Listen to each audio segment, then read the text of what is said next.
Ma, sabihin mo hindi ka seryoso diyan. Hindi mo naman ako pwedeng ipadala sa undercom. Reklamo ni James. Narinig mo ako, James, di ba?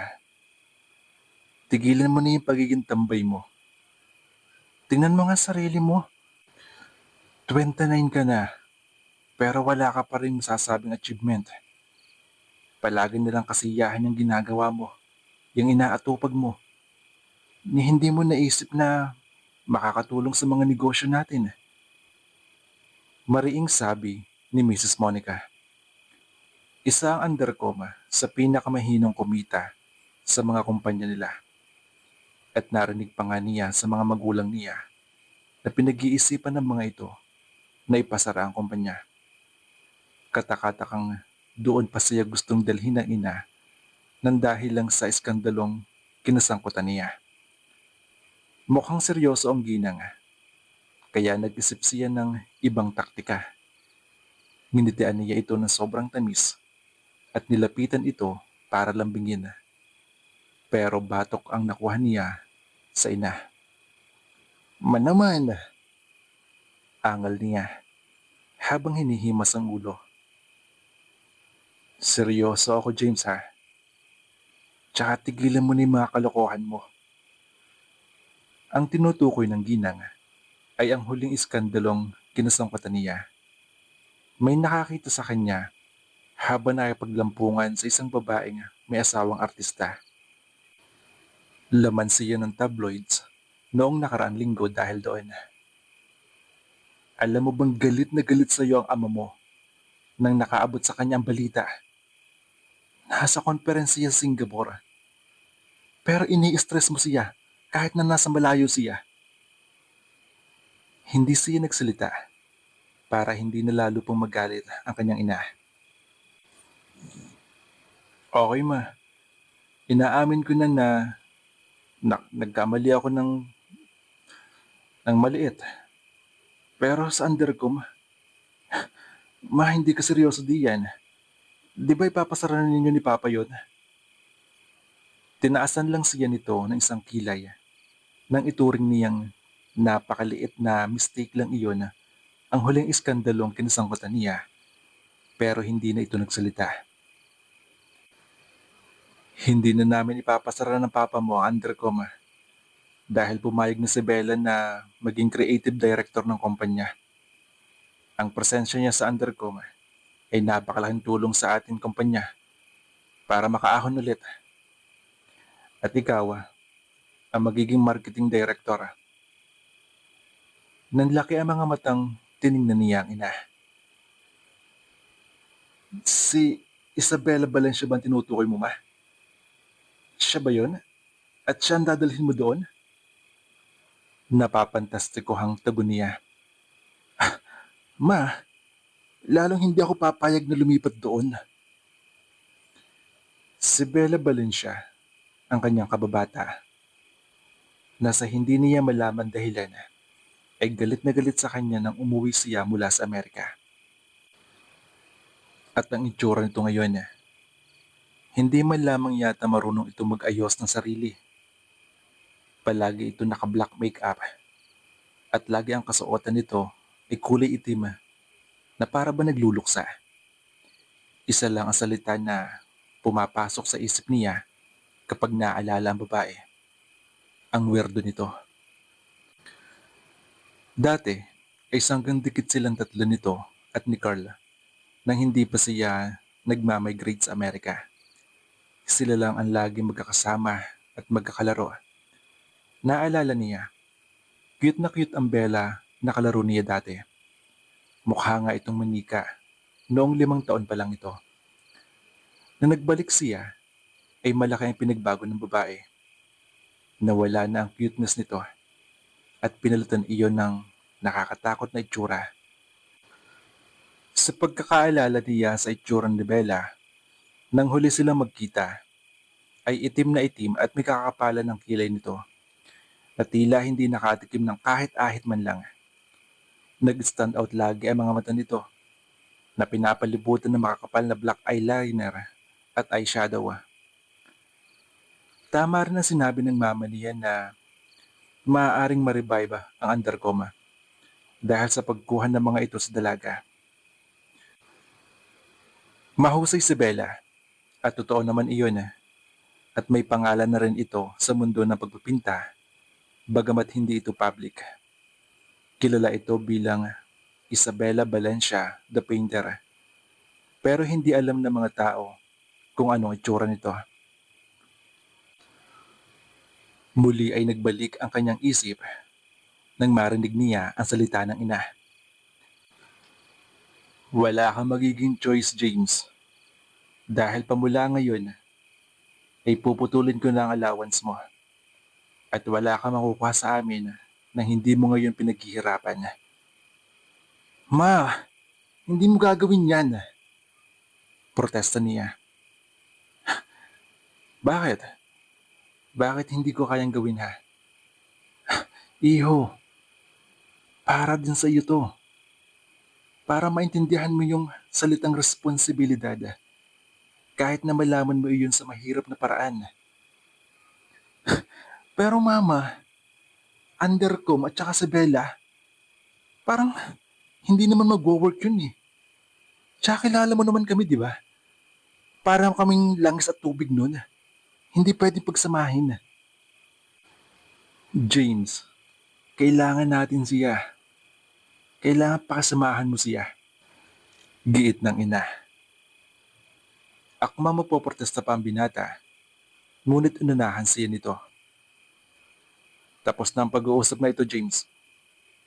Gagawin mo yung pinapagawa ko sa iyo o mananatili ka sa gusto mo. Pero ako masusunod kung ano ibibigay ko sa iyo. Iyon lamang at tinalikuran siya ng ina. Samantala, matamang nakatingin si Bella sa kanbas niya na nakaharap sa kanya habang pinapakinggan ang kanta mula sa kanyang antigong radyo. Pinatingkad na niya ng asul na kulay ang damit ng batang babae na nakapinta sa kanyang kanbas. Masyado siya nakatutok sa ginagawa nang biglang sumulpot ang asungot niyang pinsan sa harapan niya. Gutyo! Nakangising sabi ng lalaki. Carl, ano ba? Ilang beses ko bang sasabihin sa iyo ha? Na huwag mo akong iistorbohin sa ginagawa ko. Gigil niyang sawaya. Ngali-ngali niyang isubsob ang mukha nito sa paleta niyang hawak. Asus! At kailan ba naman kita sununod sa sinasabi mo ha? Tingnan nga natin ano ba ang damage na nagawa ko. Nakakaloko pang sabi nito bago sinilip ang kanyang ginagawa. Sus! Napakadaling remedyo naman pala eh. Pinanlakahan niya ito ng mata. Kung sa kakulitan at kakapalan ng mukha, wala na yatang tatalo rito. Pero sa kabila niyon, ito pa rin ang pinakapaborito niyang pinsena. At alam iyon ng Herodes na ito. Kung kaya ito lang din ang tanging malakas ang loob na abalahin siya kahit pa nasa kalagitnaan siya ng pagpipinta. Ano ba ang problema mo? Bakit mo iniharap ulit yung pangit mo mukha sa akin ha? Sumusukong tanong niya. At sa inong pangit ha, Aber? Anito na nagpalingon-lingon pa. Muli ito nagsalita. Hoy, sinong pangit? Malabo namang ikaw dahil pinsan mo ang napakagwapong si Carl Valencia at ako yun. Teka nga, ano ba naman yung kantang pinapakinggan mo? Pangmatanda eh. Komento nito at wala sabing-sabing pinatay ang radyo. Hoy, magdahan-dahan ka nga. Bago ko pa maungot yan kay Lola Purito na bigay sa akin yung radyong yan. Antigo kaya yan, baka akala mo. Nanlaki ang mga matang sikman niya. Eh, obvious na obvious nga eh. Pati kanta antigo. Sorry na, di ko na ulitin. Baka maghiwa-hiwalay pa yung mga parte niyan. Kargo di konsensya ko pa ang pagkasira ng radyo mo. At saka mahirap na ipagawa mga katulad niyan. Tugon ng lalaki. Napangiti na lang siya sabay iling. Eh bakit ka nga nang gaabala ngayon ha? Ulit niyang tanong. Ngumisi si Carla bago sumalampak ng upo sa silya na huling inupuan ng modelong ginawa niya ng nude painting. Kasunod niyon ay may narinig siyang tumatawag sa binata. Ang boses ng babaeng iyon ay pamilyar sa kanya at napaikot ang kanyang mga mata nang marinig iyon. Ang visit na pinsan niya, ginawang taguan ang kanyang workroom. Hulaan mo kung bakit ako narito. Anito sa pabulong na boses. Hoy Carlos, hanggang kailan mo pa susunurin si Don sa'yo ha? Bata pa lang kayo, nanliligaw na yun sa'yo. Patulan mo na kasi. Untag niya. Napahumindig na tumingin sa kanya ang pinsan. Huwag mo sabihin sa akin na gusto mo maging in-law si Don. Dahil sinasabi ko sa'yo, kapag pinatulan ko ang babaeng yun, siguradong pikot ang kalalabasan ko. Gagamitin niya ang pagiging former military general ng papa niya para lang masilo ako nun. No? Ang sinasabi ng pinsan niya ay totoo. Masyadong forceful character ni Don para sa pinsan niyang maloko. Hindi rin niya nagugustuhan ang pagtrato nito sa kanya noong mga bata pa lang sila. Animo ito'y prinsesa nung bata pa sila at siya ay sunod-sunuran dito. Pero ngayon ay civil na sila sa isa't isa. Pero ang maging inlo nito, hindi yata ma-imagine ni Bella na maging kamag-anak ang isang tulad nito. Narinig ko na magtatrabaho ka sa Undercom. Biglang singit ng lalaki. Paano mo naman nalaman? Takang tanong niya. Sinabi sa akin ni James. Simpleng sagot nito. Tumaas ang kilay niya. At kailan pa naging aware ang best friend mo sa mga aktibidades ko sa buhay ha? It was impossible that James would be interested in what she did in her life. Hindi ang isang tulad nitong tambay ang gagawa ng paraan para alamin ang kahit anong tungkol sa isang buhay ng multo na katulad niya. Tinatawag pa nga siya nitong Sadako, maski nakatalikod o nakaharap man siya rito. At ang nakakairita ay magkaibigan sina Don at ang lalaki. Ginawa siyang marketing director ng mama niya sa Undercom. Anito? Oh, ang mouth mo naka-open. Baka pasukan ng langaw yan. Pakikay pa sabi ng pinsan niya. Kaagad niyang isinara ang bibig. Kulang sabihin na bigla siya sa hatid nitong balita. Nayanig ang mundo niya. Nasa magnitude over and over ang gimbal na sumapit sa kanya. Marketing director si James ng Undercom. Then it means magtatrabaho siya kasama ito. Ayaw niya magtrabaho sa isang lugar na kasama ang lalaki. Ang mga taong katulad nito ay hindi dapat pagkatiwalaan. Mga lalaking ang alam lamang ay mambabae. Paano ginawa itong marketing director ng mga magulang nito? Lalo lamang nitong palalalain ang sitwasyon ng kumpanya. Nagsimula ang krisis na iyon sa kumpanya matapos mamatay ang kanyang ina. Ang ina niya ang nagpapatakbo sa Undercom. Bago pa nito iyon isalin sa mga ligaspe. That was the only period in her mother's life na masasabi niyang masaya ito. Undercom, during the time that it was under older woman's supervision, ay napaka-the best. Iyon ang pangunahing dahilan kung kaya hindi man niya kailangan ang Undercom, ay tinanggap pa rin niya ang pagiging creative director nito. Gusto niyang i-revive ang kumpanya para sa kanyang ina. Ano naman kaya naisipan na Tita Nika na gawing marketing director si James ng Undercom? Nakunot ng noo, nausisa ni Bella. Sabi ni James, punishment daw ng kanyang mama yun dahil sa huling iskandalo na ibinigay niya sa mga magulang niya. Anong ng pinsan? At nasisiguro ko pinsan na baka mapasubo ka niyan. Dagdag pa nito na tila hindi nawala ang nakakalokong ngisi sa mukha nito. Isang bahagi ng kanyang pagkatao ang nagsabing tama lamang iyon.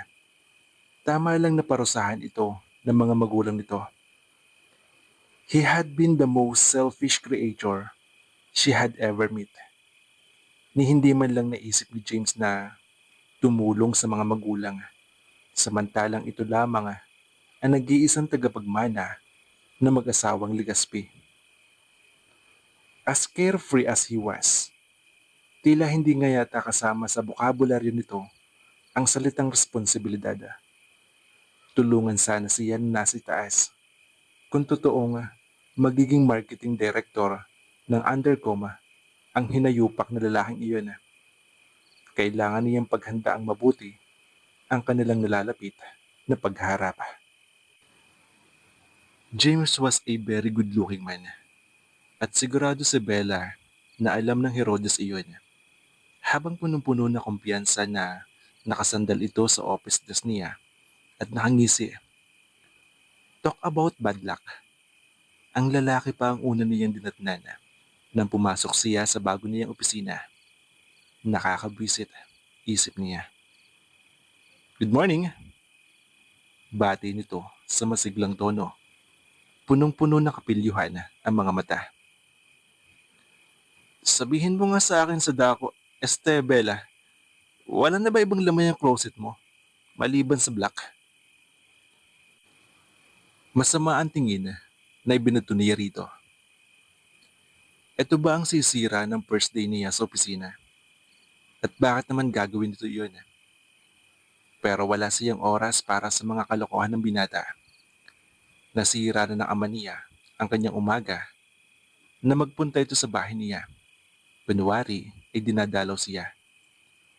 Hindi na dapat pandagdagan ni James Legaspi ang masama umaga niya.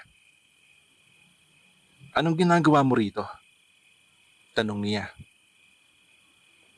Wini-welcome ko lang ang kapwa kong bagong direktor ng Adlercom. May masama ba roon? Tanong nito na inosenteng nakatingin sa kanya.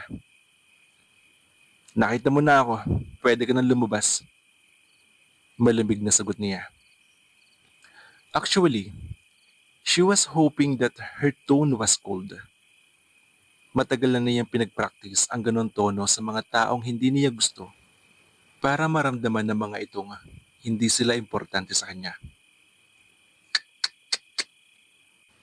Bella, hindi ganyan ang tamang pagbati. I just said I was trying to welcome you. Tinalikuran niya ang binata habang nagbibilang siya ng 10 sa isip. Itinuon na lang niya ang pansin sa loob ng kwartong uukupahin niya. Hindi niya gusto ang pagkakaayos niyon. Masculine ang style at napansin pa niya ang ilang men's magazine na XXX ang nasa center table na lunch area ng opisina niya. At utang na loob, ang wallpaper ng room na iyon at ang mga furnitures doon ay para bang walang kadating-dating. At teka, bakit may mga condoms doon? Nagustuhan mo ba ang bago mong room? Ito sana yung akin eh. Pero nag-decide ako na bitawan na lang at ibigay sa'yo. Saad ni James na nakatayo sa ngayon sa likuran niya. Kaya pala, ultimo sa pagkakadesign ng opisina niya, ay gusto pa rin siya nitong inisin. Buwisit na lalaki talagang ito. Ilang beses at halos nagsusumigaw sa isip ni Bella ang salitang iyon. Nagtagumpay ang Herodes. Sinira nito ang unang araw niya. Pero hindi siya dapat mawalan ng kontrol. Siguradong mas matutuwa pa ito kung makikita nitong galit siya. Masaya ka ba sa mga pinagagastos mo sa design ng room na to? Aniya, bago lumapit sa console table. At akala mo, maapektuhan ako sa mga ginawa mo. Kinuha niya ang isang magazine na nasa ibabaw niyon. Ngumiti siya dito, ngiting hindi nito magugustuhan dahil sabi nito, isa raw siyang buhay na multo. Nakita niya ang pagkunot ng noo ng lalaki na wala ang relaxed attitude nito, kaya nagsalita siya. Sa bagay, mga mabababawa at pervert na tao lamang naman ang katulad mo ang makakaisip ng mga ganitong tactics. Sabihin na natin na ikaw yung marketing head. Pero ang mga gawin ng mga bagay na ito, ay, parang hindi. Umiling-iling pa siya. At sino ka para? Simula nito. Ngunit mabilis niyang inunahan. Ibinalik niya sa mesa ang babasahin at tumingin dito. Wala ka na siguro ibang kailangan, no? Aalis na ako kasi may kailangan ko pang gawin. Imimit ko lang naman yung mga bagong staff ko. Bye. Iyon lang. At kaagad nitong tinalikuran niya. Nakahinga siya ng maluwag nang nasa labas na siya ng opisina. Natakasan din niya ang Herodes na lalaki. Pero bigla ito nagsalita. Nagsalita ng pabulong sa likuran niya. James' point of view.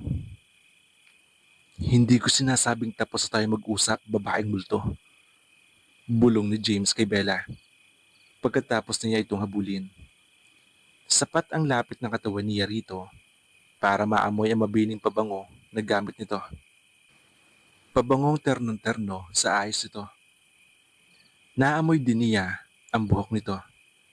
Naamoy prutas or di kaya bulaklak. Hindi niya alam sa dalawa. Pero ang tumatak sa isip niya ay ang kahali-hali ng amoy niyon.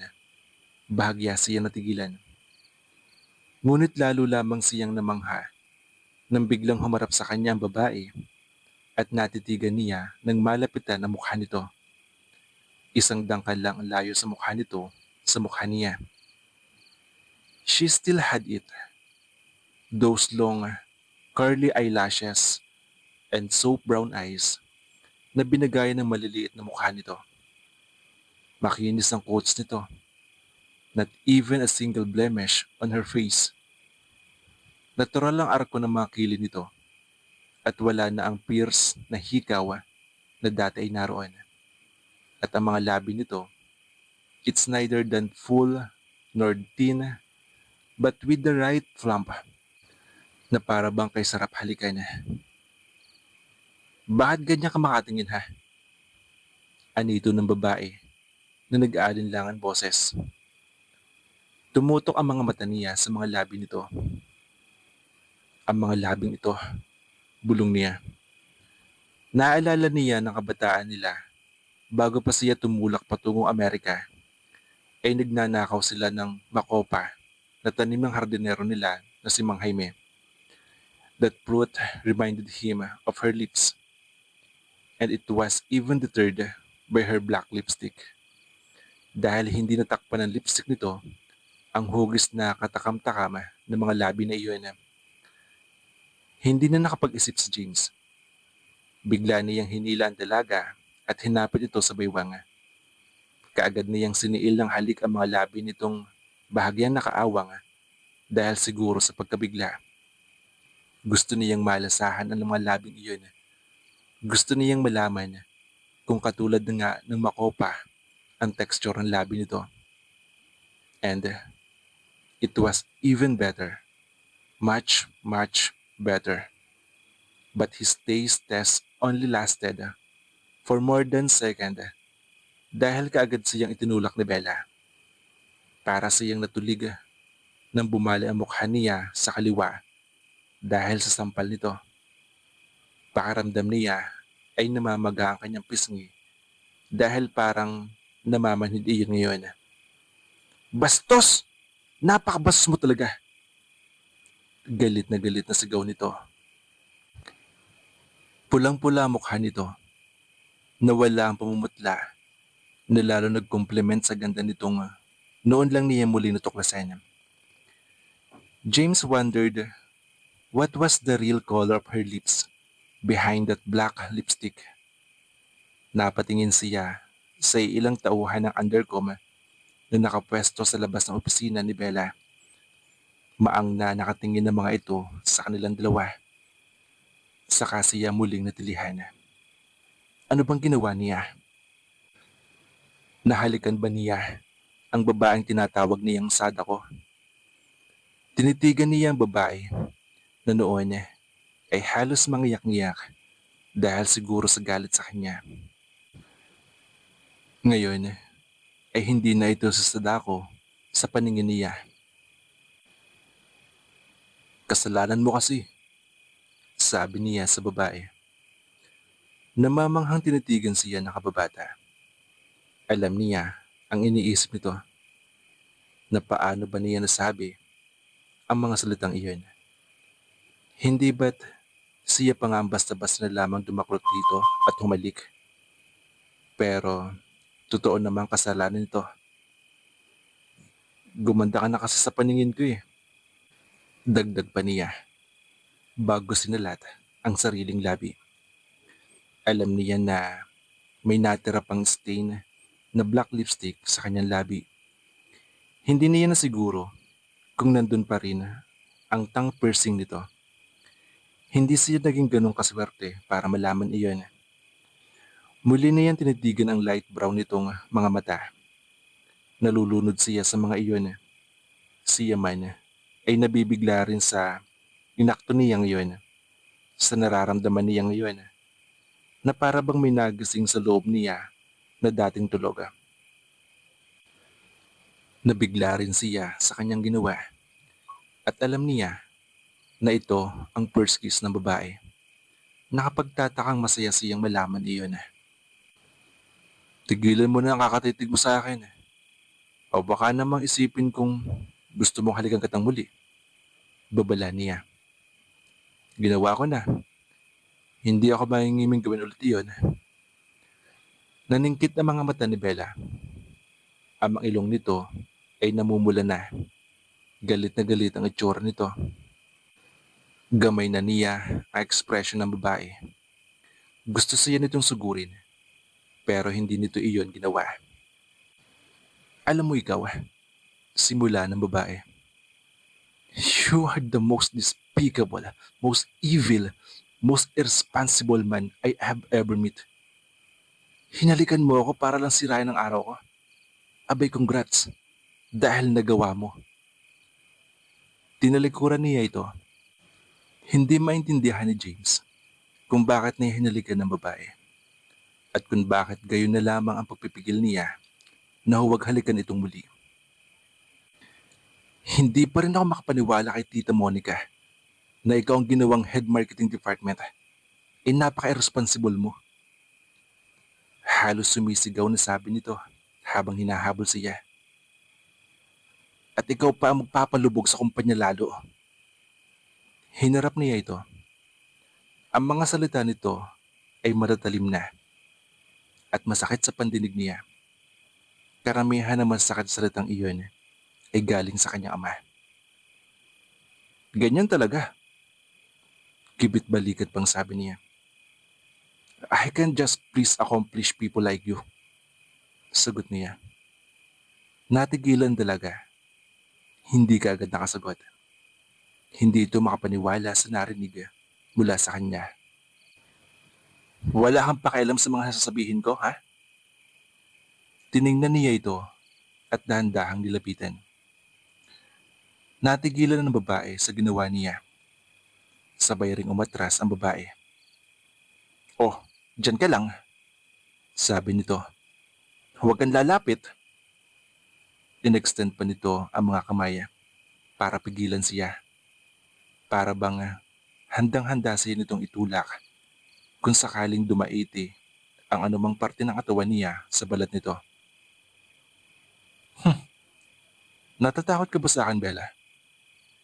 Nanunuksong sabi niya. Of course not. Automatikong sagot nito. Kung ganun, bakit ka umatras? Habang sinasabi niya iyon, ay patuloy pa rin siya sa paglapit dito at patuloy pa rin ito sa paghakbang paatras. Bella point of view. James, tigilan mo nga yung ginagawa mo kay Bella. Mula sa kanyang likuran ay narinig ng dalaga ang boses ng isang matandang babae. Kaagad niyang nilingon ang kanyang tagapagligtas, si Tita Carmela. Isa itong dating account executive ng mama niya na sa pagkakaalam niya ay retired na ngayon at nagpapasalamat siya na dumating ito on time. Kaagad siyang lumapit dito para makalayo kay James pero hindi nakaligtas sa kanya mga mata ang pagngiti ng lalaki. Herodes talaga ang kababata niya. Hi tita, bati nito sa matanda. All smiles na naman ang pinakawala ng charms nito. Isinuksok pa nito ang dalawang kamay sa harapang bulsa ng pantalon. Ano sa tingin mo ang ginagawa mo, James, ha? Sita nito sa lalaki. Ano bang ginagawa ko, tita?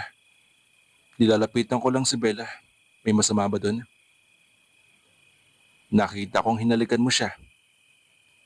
Ramdam niya ang pag-iinit na kanyang mukha dahil sa sinabi ni Tita Carmela.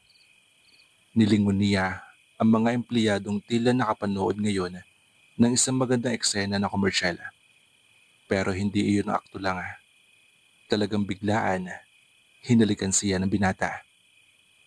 Si Maya ay nabigla sa ginawa ni James at sinabi nitong gumanda na raw siya sa paningin nito.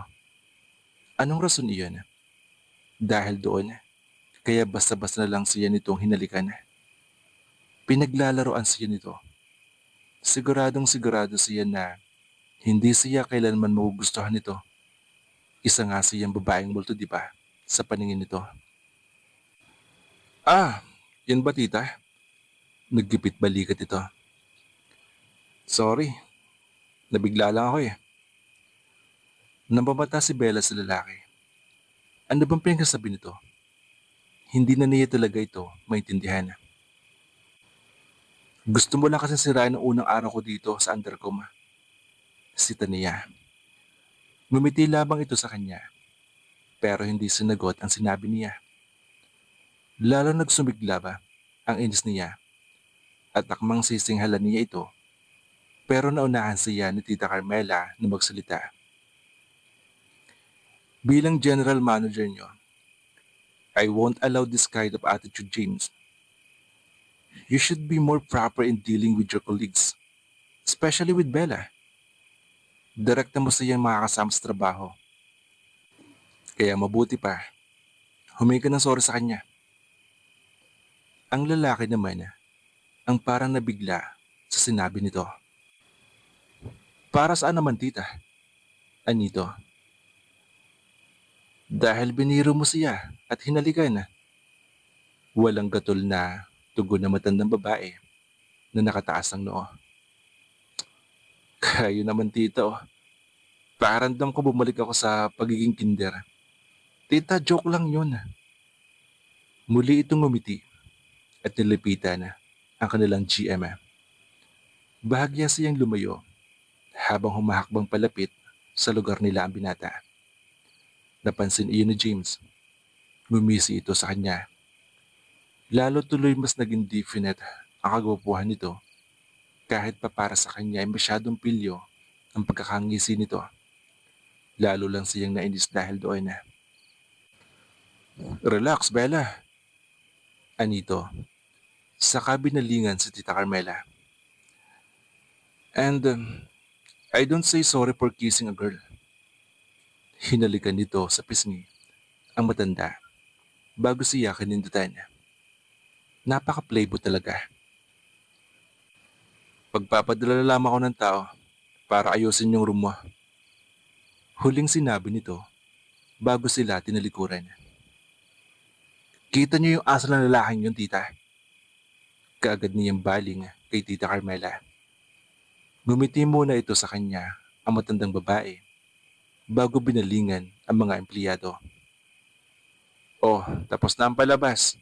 Hala, bumalik na kayo sa mga trabaho nyo. Maloko lang talaga si Mr. Legaspi, sabi nito bago bumaling sa kanya. Okay ka lang ba iha? Bahagya siyang tumango. Medyo ayos na ho. Nabigla lang ho ako sa lalaking yun. Pero bakit ba ganun lang ang naging reaksyon niya? Bakit ba hindi niya napipigilan ang mabilis sa pagtibok ng kanyang puso pagkatapos ng halik na yun? At bakit parang mas nakahinga pa siya na maluwag nang sinabi ng lalaki na hindi ito magsosorry sa paghalik sa kanya? Ay, ginugulo ni James ang kanyang isip. James' point of view. Ay, huwag mong isipin yun, ani ni James sa sarili. Naroon siya sa loob ng opisina niya. Unlike Bella's room, mas formal at masculine ang itsura ng kwarto niya. Props lang ang nasa kwarto ng babae. Nilagay niya iyon para inisin ito. Pero hindi nangyari kung anong gusto niyang mangyari kanina. Dahil sa isang tingin sa mata nito ay nagbago na ang lahat. Kaya nahalikan niya ang babae at nagkagulo-gulo na ang mga pangyayari. Siya man ay nagulat din sa ginawa. Hindi naman siya nauubusan ng babae para pagbalingan si Bella. Si, pati pangalan niya ay munti ka na niya malimutan. Ano bang ginawa sa kanya ng babaeng yun? Pero totoo ang sinabi niya kay Tita Carmela. Hindi siya magsosorry sa paghalik niya kay Bella. Kahit na ilang segundo lang iyon. Actually, gusto pa nga niyang halikan ulit ang babae. Gusto niyang turuan ito kung paano humalik. Nang tumingin siya sa salamin ng bintana ng kanyang opisina, ay kaagad na kumunot ang noo niya. Iniisip pa niya ang pagkakahalik niya kay Bella na para bang gustong gusto niya na mahalikan ito. Nababalo na ba talaga siya? Kaagad niyang kinuha ang susi ng kotse niya at binalingan ng cellphone. May tatawagan siya na ibang babae.